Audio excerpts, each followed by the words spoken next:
नमस्कार। आप सभी का बहुत बहुत स्वागत है हमारे खास कार्यक्रम successful treatment of diabetes by year acupuncture में, और मैं हूं आपकी होस्ट एंड दोस्त रश्मि मेनन।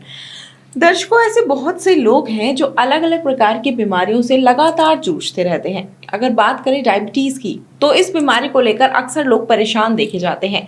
बहुत सारे लोग ऐसे होते हैं जो अलग अलग पैथी से ट्रीटमेंट करवाते हैं, तो बहुत से लोग ऐसे होते हैं जो लगातार दवाइयों का सेवन करते रहते हैं लेकिन स्वस्थ नहीं हो पाते हैं, और हर कोई चाहता है कि वह स्वस्थ रहे। लेकिन आज हम आपको बताएंगे कि डायबिटीज का इलाज अलग तरीके से कैसे किया जा सकता है। अब आप लोग सोच रहे होंगे, अलग तरीके से कैसे? बहुत सारी पैथीज होती हैं जिनका हम लोग यूज करते हैं, अलग अलग तरीके होते हैं ट्रीटमेंट के। आज हम आपको बताएंगे कि एक्यूपंक्चर से किस प्रकार से आप डायबिटीज जैसी बीमारी से निजात पा सकते हैं। और यही सब जानकारी आप तक पहुंचाने के लिए आज हमारे साथ स्टूडियो में मौजूद हैं जाने माने विश्वविख्यात डॉक्टर जय कुमार दीक्षित जी। आइए इनका स्वागत कर लेते हैं। डॉक्टर साहब, आपका बहुत बहुत स्वागत है। धन्यवाद। तो दर्शकों, जैसे कि मैं आप सभी को बता दूं कि डॉक्टर साहब लगभग काफी सारे सालों से बहुत सारे मरीजों को स्वस्थ कर चुके हैं, उनकी बीमारियों को जड़ से समाप्त कर चुके हैं, और हर कोई चाहता है कि उनकी बीमारियां जड़ से समाप्त हो जाएं, वह स्वस्थ हो जाएं, उनको निरोगी काया की प्राप्ति हो जाए। तो आज आप भी ये जान सकते हैं कि डायबिटीज कैसे जड़ से समाप्त हो सकती है, लेकिन उसके लिए आपको करना होगा कॉल। नंबर आपकी टीवी स्क्रीन पर आपको दिखाए जा रहे हैं, आप इन नंबरों पर संपर्क कर सकते हैं, डॉक्टर साहब से अपॉइंटमेंट फिक्स करवा सकते हैं, उन्हें अपनी बीमारी बताकर उसका इलाज प्राप्त कर सकते हैं। नंबर आपकी टीवी स्क्रीन पर लगातार दिखाए जा रहे हैं, लगातार संपर्क करते रहें। तो डॉक्टर साहब, जैसे कि आप जाने माने एक्यूपंक्चरिस्ट हैं, डायबिटोलॉजिस्ट हैं, और आप लगभग 40 सालों से लोगों का इलाज कर रहे हैं, उनको स्वस्थ करने के लिए आप लगातार कार्यरत हैं। मैं आपसे जानना चाहूंगी कि जो पद्धति अलग अलग तरीके की लोग इस्तेमाल करते हैं, खासकर अगर हम बात करें एक्यूपंक्चर की, तो आप जो एक्यूपंक्चर की पद्धति इस्तेमाल करते हैं हम उसके बारे में जानना चाहेंगे। लेकिन सबसे पहले मैं चाहूंगी आप हमारे दर्शकों को बताएं एक्यूपंक्चर होता क्या है। एक्यूपंक्चर यह एक लैटिन वर्ड है। उसका मतलब ये होता है ACU एक्स, एक्स यानी नीडल, जिसको अपन सुई बोलते हैं, और पंक्चर मतलब PONGUE, पॉज मीन्स पंक्चर करना, यानी सुई द्वारा छेदन करना। इसका नाम है एक्यूपंक्चर। इसका मतलब ये नहीं है कि आप सुई लो और कहीं भी आप लगा दो, ये एक्यूपंक्चर नहीं है।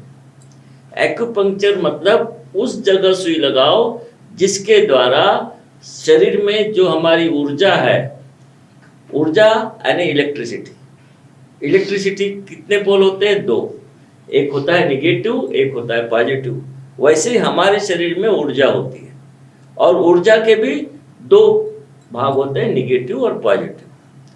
तो हम जो सुई लगाएंगे उसके द्वारा निगेटिव और पॉजिटिव ऊर्जा को समान रखना है। बीमारी क्यों होती है? निगेटिव और पॉजिटिव जब इम्बैलेंस हो जाता है, जैसे इलेक्ट्रिसिटी कब जाएगी, कोई करंट में फॉल हो जाएगा तो घर की इलेक्ट्रिसिटी चली जाएगी, फिर आप इलेक्ट्रिशियन को बुलाओगे, फिर वो मैनेज करेगा, और निगेटिव और पॉजिटिव करंट जब बराबर जाने लगेंगे फिर लाइट आएगी। तो बीमारी का प्रादुर्भाव, चाहे कोई भी बीमारी हो, हमारे शरीर की जो ऊर्जा है वो ऊर्जा में अगर इम्बैलेंस हुआ तो कोई भी बीमारी हो जाएगी। एक्यूपंक्चरिस्ट का रोल है कि पहले देखना कि कौन सी ऊर्जा में निगेटिव एनर्जी में फर्क है या पॉजिटिव एनर्जी में फर्क है। ये पल्स डायग्नोसिस द्वारा एक्यूपंक्चरिस्ट को जानना होता है।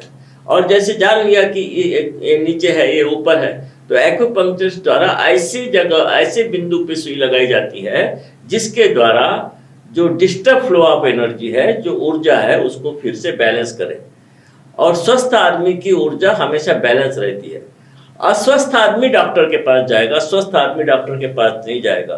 तो अस्वस्थ आदमी में निश्चित ऊर्जा का इम्बैलेंस होता है, और फिर डॉक्टर का या एक्यूपंक्चरिस्ट का काम क्या है कि उस ऊर्जा को बैलेंस करना। तो एक्यूपंक्चर का मतलब यह है कि ऐसी सुई लगाइए जिसके द्वारा जो ऊर्जा आपकी इम्बैलेंस हुई है वो परफेक्टली बैलेंस हो जाए। ऊर्जा बैलेंस हो जाएगी तो बीमारी अपने आप ठीक हो जाएगी। यह है एक्यूपंक्चर का मतलब।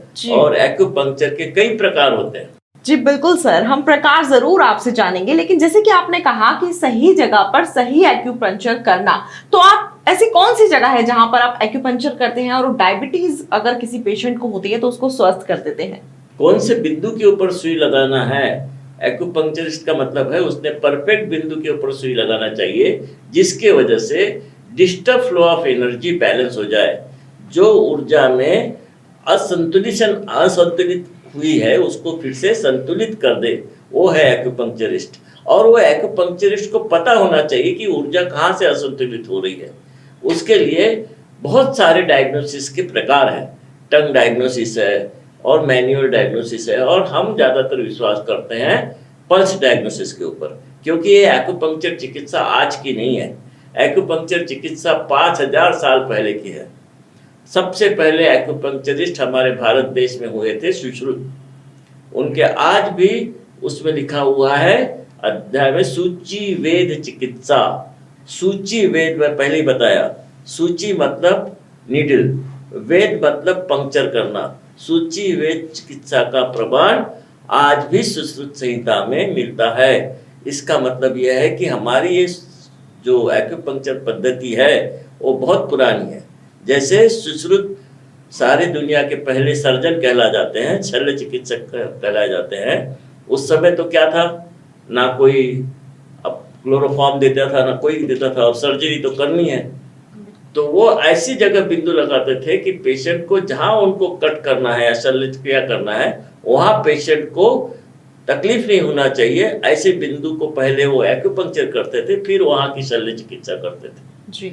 इसका मतलब आज भी जो शल्य चिकित्सा बहुत जगह होती है जो एक्यूपंक्चर द्वारा की जाती है, उसमें पेशेंट बात कर सकता है, लेकिन पेशेंट को कोई किसी भी तरह का क्लोरोफॉर्म नहीं दिया जाता। ये विकसित है, चाइना में होता है, हर जगह होता है। तो कहने का क्या मतलब है कि एक्यूपंक्चर जो सही एक्यूपंक्चरिस्ट है, जिसको नॉलेज है, उसको पल्स का नॉलेज बहुत जरूरी है, क्योंकि हमारी ऊर्जा पल्स के द्वारा डायग्नोस होती है। उसमें पता चलता है कि कौन सी निगेटिव एनर्जी ज़्यादा है, कौन सी पॉजिटिव एनर्जी ज़्यादा है। फिर उसके हिसाब से उस पॉइंट को डायग्नोस करके फिर उस पॉइंट में सुई लगाई जाती है। जी हाँ, बिल्कुल सर, आपने एकदम ठीक कहा। और जैसे कि आप नाड़ी विशेषज्ञ भी हैं और नाड़ी के माध्यम से मतलब नाड़ी देखकर लोगों की बीमारी के बारे में बता देते हैं कि बीमारी कितने समय से है, कौन से इलाज की जरूरत है, कितने समय में समाप्त हो जाएगी और समाप्त होगी भी या नहीं। ये बहुत ही बड़ी चीज है। साथ ही आप कर्ण एक्यूपंक्चर, ईयर एक्यूपंक्चर पर बहुत ज्यादा मतलब उसी के माध्यम से लोगों को स्वस्थ करते हैं। तो ये जो ईयर एक्यूपंक्चर है ये कैसे होता है, किस तरीके से होता है, मैं चाहूंगी आप इस पर थोड़ा सा प्रकाश डालें। ईयर को हम कर्ण भी बोलते हैं और मेडिकल लैंग्वेज में ऑरिकुलर बोलते हैं।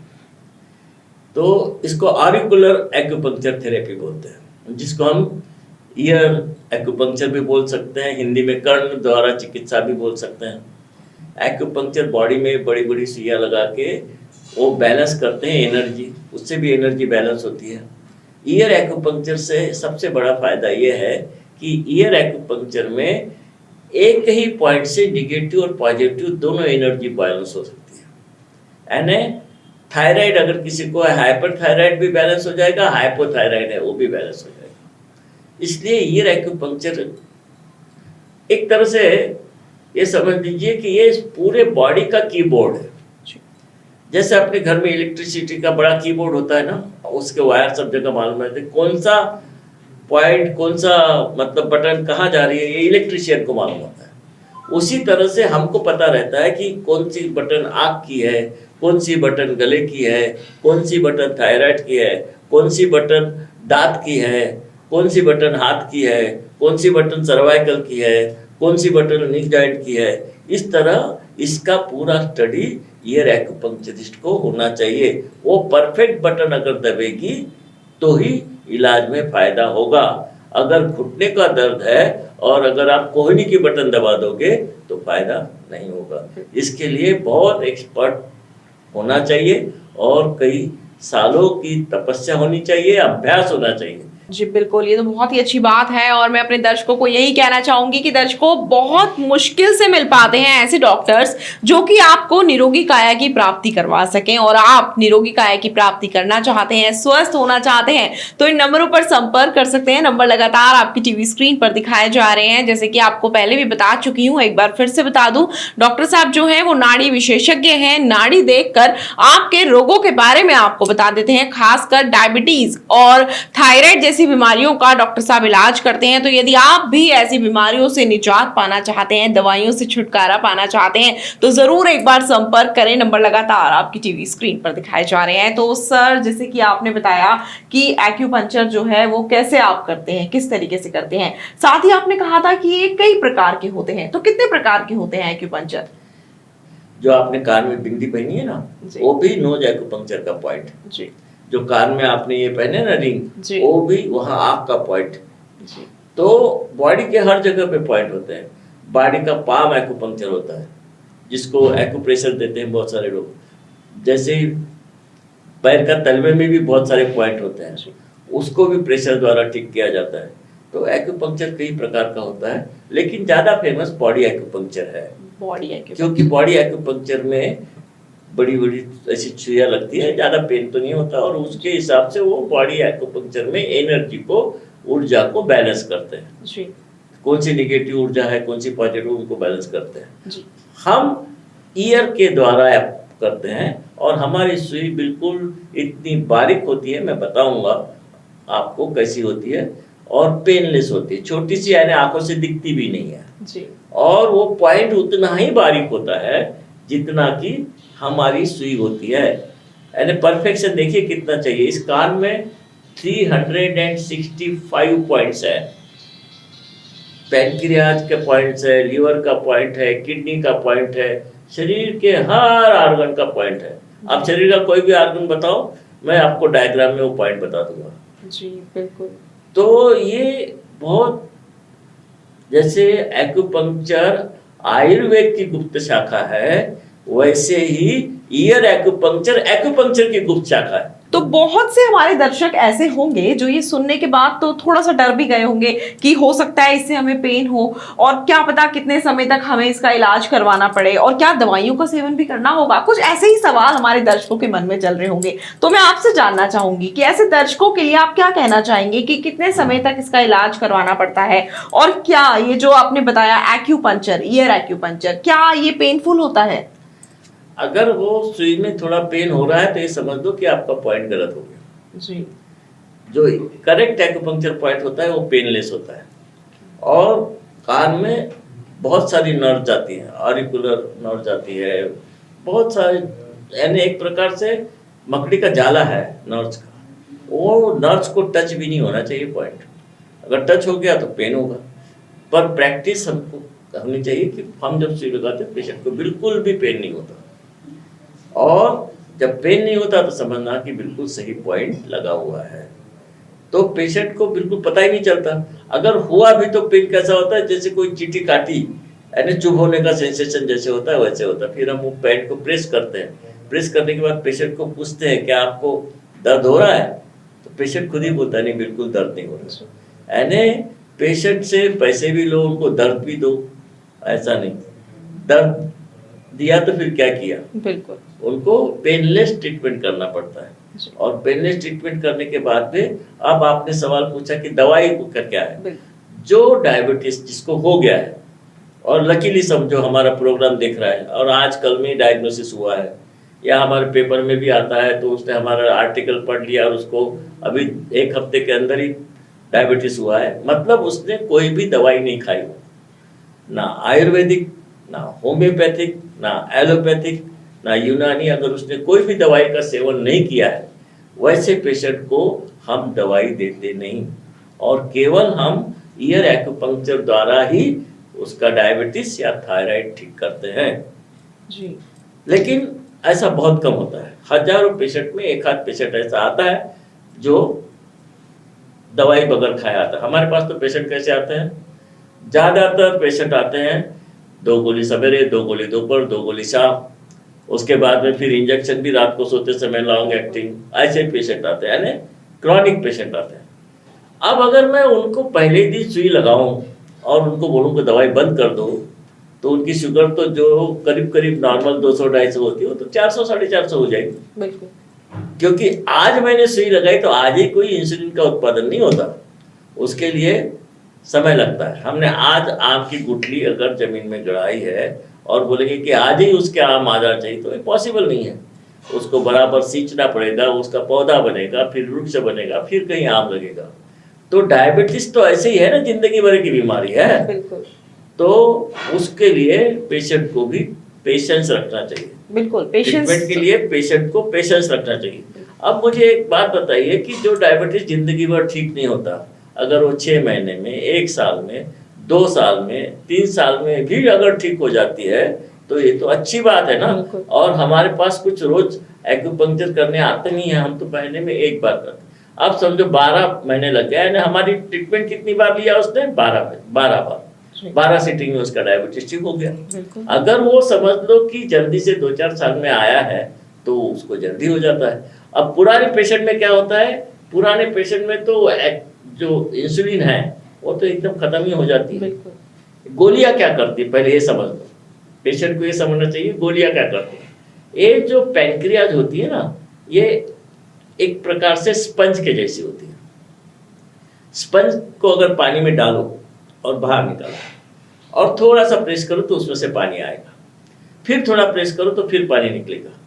तो ये गोली क्या करती है? इंसुलिन नहीं बनाती, बल्कि जो हमारे पैंक्रियाज में थोड़ा बहुत इंसुलिन रहता है उसको वो स्टिमुलेट करके ब्लड में मिक्स करती है, जिसके कारण हमारी शुगर लेवल में रहती है। तो पेशेंट बोलता है क्या है डायबिटीज, मैं एक गोली खाया मेरा तो ठीक है जी। तो धीरे धीरे क्या होता है ना, वो जो इंसुलिन है वो इंसुलिन धीरे धीरे धीरे धीरे अपना बॉडी का इंसुलिन कम होते जाता है। जैसे स्पंज में पानी डाला, धीरे धीरे पानी निकाला, एक जमाना ऐसा आएगा, एक समय ऐसा आएगा, आप कितने भी जोर से दबाएंगे स्पंज को तो उसमें से एक बूंद भी पानी नहीं निकलेगा। तो 10-12 साल बाद कितनी भी गोलियां खाएंगी तो भी उनकी शुगर जब नॉर्मल नहीं होती या कंट्रोल नहीं होती तो डॉक्टर को बाहर से इंसुलिन देना पड़ता है। ऐसे बड़े बहुत से मरीज देखे होंगे 10 साल तक तो साहब गोलियां खाया, बाद में मेरे को डॉक्टर ने इंसुलिन दिया। क्यों दिया डॉक्टर ने इंसुलिन? क्योंकि बॉडी में इंसुलिन बनना बंद हो गया। हमारी परिस्थिति में हम जो करते हैं, हम जो गोलियां, डॉक्टर ने समझो 6 गोलियां दी, हम जो से सुई लगाती है तो बॉडी में नैसर्गिक रूप से एक्यूपंक्चर के द्वारा नैसर्गिक रूप से जो पैंक्रियाज के बीटा सेल्स है वो एक्टिव होते हैं, जो इनएक्टिव है वो रीएक्टिवेट होते हैं। गोली द्वारा ऐसा नहीं होता। और हमारे पैंक्रियाज में केवल बीटा सेल्स ही नहीं है, 4 प्रकार के सेल्स होते हैं, अल्फा, बीटा, सीटा, डेल्टा।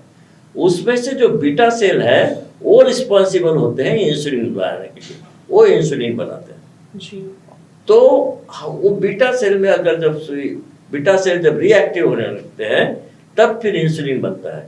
तो हमारे पेशेंट को फिर जैसे गोली खा रहे हैं उनको इंसुलिन नहीं लग गया, क्योंकि इंसुलिन बॉडी में तैयार होने लग गया है।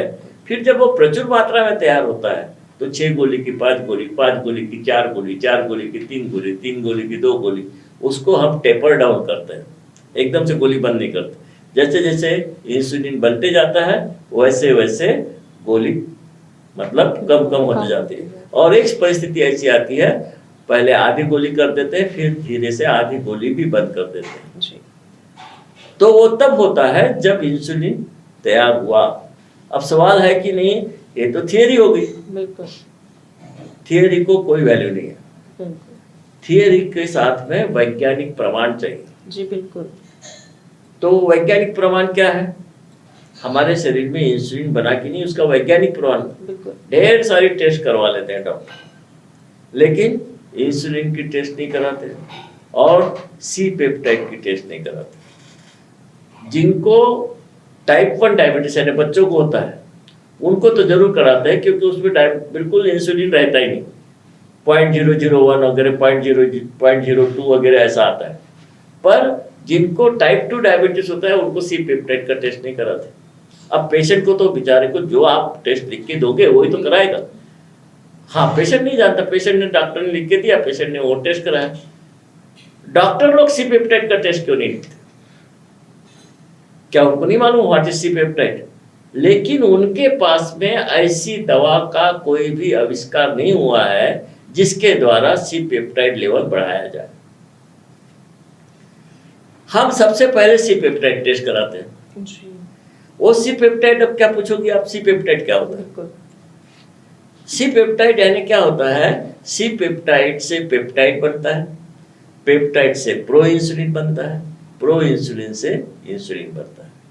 अरे आपके पास घर में दूध होगा तो दही बनेगा, दही होगा तो बटर बनेगा, बटर होगा तो घी बनेगा। अब घर में दूध ही नहीं है, आप बोलोगे घी, तो फिर घी आपको बाहर से खरीद के लाना पड़ेगा। जैसे डॉक्टर बोलते हैं कि इंसुलिन बाहर से लाओ, जी, हम लोगों को दूध बनाना पड़ेगा पहले, यानी सी पेप्टाइड तैयार करना पड़ेगा और उसका बाकायदा लेबोरेटरी टेस्ट होता है। ईश्वर का आशीर्वाद ही समझिए कि डॉक्टर साहब यहाँ पर बैठे हैं आपकी डायबिटीज जैसी बीमारी को और अन्य प्रकार की बीमारियों को जड़ से समाप्त करने के लिए। तो आप भी इन नंबरों पर संपर्क कर सकते हैं और निरोगी काया की प्राप्ति कर सकते हैं। मात्र कॉल के माध्यम से आप भी अपनी अपॉइंटमेंट फिक्स करवा सकते हैं और दवाइयों को उम्र भर खाने की जगह स्वस्थ रह सकते हैं, उनसे छुटकारा पा सकते हैं। समय रहते ही जरूर संपर्क कर ले, क्योंकि अभी तक अगर बहुत देर हो चुकी है तो कहते हैं ना, देर ज्यादा नहीं करनी चाहिए किसी भी कार्य के लिए, क्योंकि अगर देर हो जाती है तो फिर समय हाथ से चला जाता है और गया हुआ समय कभी वापस नहीं आता।